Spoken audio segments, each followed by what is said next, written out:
Okay, so I've just cut out some of the 225 gram cloth, mat, whatever you want to call it, drop strand.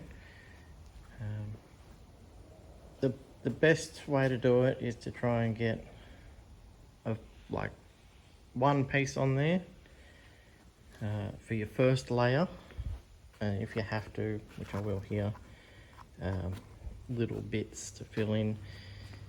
You want to try and make the thickness as consistent as possible, just for your own ease. I'll do a little slice there. I've had these scissors for years. I gave them a tickle up with a diamond lap tool. And I'll help that fold over there. And I'll need a little bit in there, which is fine. Yeah, the first layer is the most important. You want to try and get a nice even layer, and underneath this part is all those little ridges. So I've got a couple of bits cut out for that. So that bit's going to be for those ridges. I'm going to do that first. And then I can roll it into all the ridges, try and get all the air bubbles out, and then I'll put this piece over the top. I've got another piece there. And then I'll get the 450, I believe, GSM. Yeah, 450. And do the same thing. I might use this as a template and just cut around it. And then I'll have some strips and offcuts ready to go. So these offcuts I'll cut into strips, various widths. So I won't waste any of it. I'll try not to. This stuff I've had for years, that's why it's sort of yellow in colour, and this is nice and bright. Ideally I'd use this stuff, but I've had this stuff lying around. I may as well use it. So after I get all that cut up, then I'll put the wax on, let that go dull or matte, and then I'll put the PVA on, which is this stuff, which I showed in a previous video. And then at the same time I'm going to be doing the boot lid, which is there, and possibly the dash. If I can get them all in gel coat and molded today, I'd be very happy. This will have to wait till tomorrow. Like after I do this bit, tomorrow I can do this bit. So once this is all set, I can take this wall down, do this part, then roll it over, and then do this part. So I have to build another wall here. Yeah, that's what I'm gonna do, and I'll show you.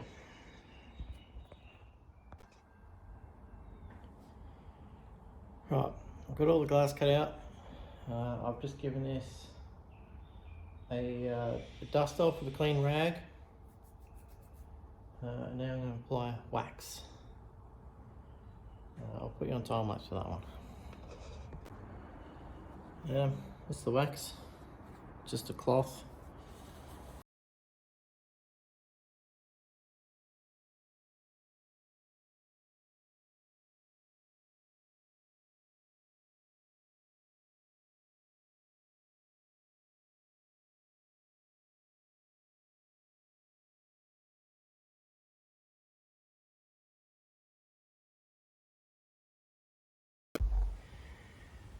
Right, that's the boot lid and that part of the body all waxed up.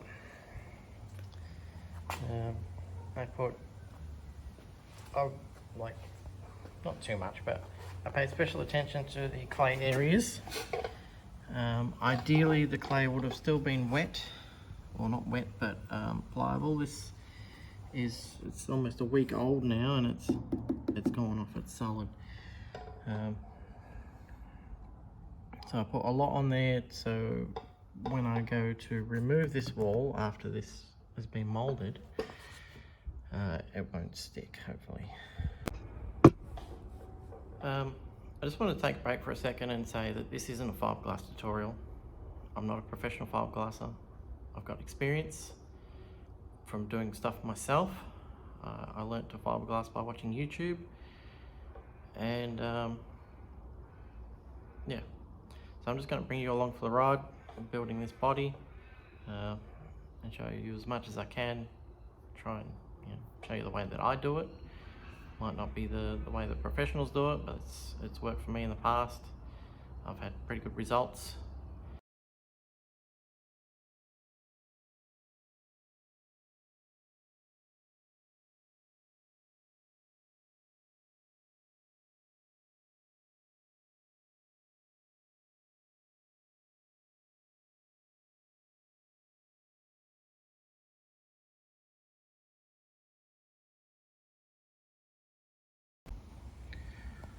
There it is with the PVA on it, all around the edges.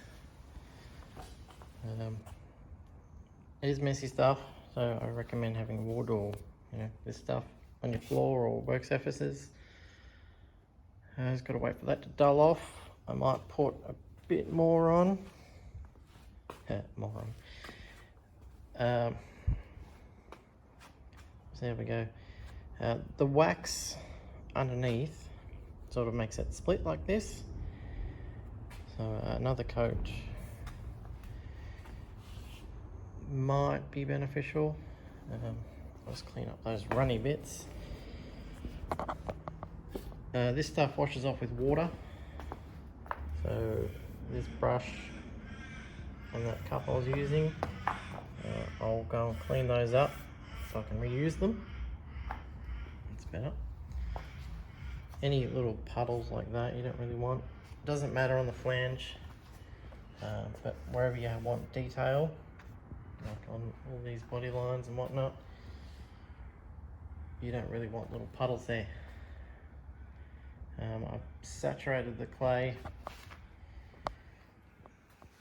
all around because I really don't want it to stick to it. And I'm really hoping that this clay comes off reasonably easy. It should. It's clay on top of a smooth surface, so it should come off. But fingers crossed anyway. So it'll flatten out a little bit more. Once it cures, it'll shrink a little bit and flatten. Yeah. Progress. That's the second coat of PVA. Both of those. I tipped this one up right to help all the drips drip off rather than pooling. One issue I might have with the blue PVA is I've got a blue colour basically to mix in with the white gel coat. Hopefully it's not that colour. Hopefully it's different that I can tell, or so different that I can tell the difference between this and the gel coat. Because if I miss a bit of gel coat, that won't be good. Yeah, I'm gonna wait for that to dry. Alright, I've got my gel coat, catalyst in here. Got my dust suit, gloves. I'm just about to put my mask on. Now I'm going to mix in some of the blue tinter.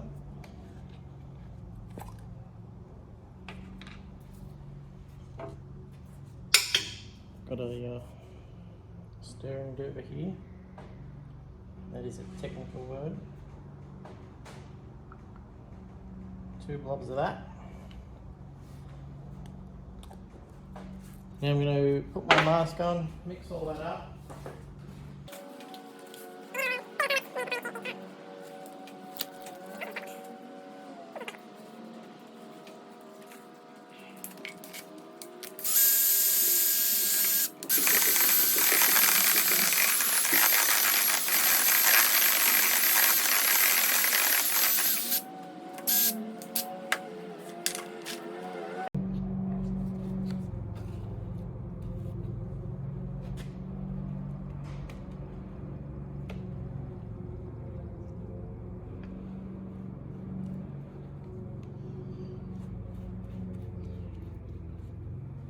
That's it there. It's a nice pale blue.